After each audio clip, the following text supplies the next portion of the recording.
سلام دوستان، حالتون چطوره؟ انشاءالله که حال دلتون عالی باشه.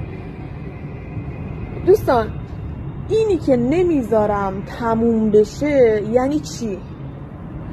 قبلا در مورد هنر فروش با هم صحبت کرده بودیم. گفته بودیم که هنر فروش یعنی هنر نگه داشتن مشتری.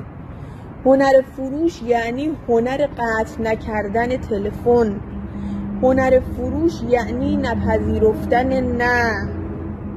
هنر فروش یعنی هنر ادامه دادن. خب من چطور این کار رو انجام بدم؟ چطور نه رو از مشتری بشنوم؟ چطور نه رو از مشتری قبول نکنم؟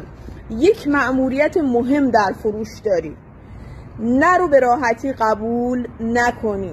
خب میپرسی من چیکار کنم؟ با من همراه باش، ویدیوهای منو لایک کن، برای دوستانت که کسب و کار دارن براشون ارسال کن. همه اینا رو من گام به گام برات توضیح میدم تا انشاءالله بتونی فروش فوق‌العاده عالی داشته باشی.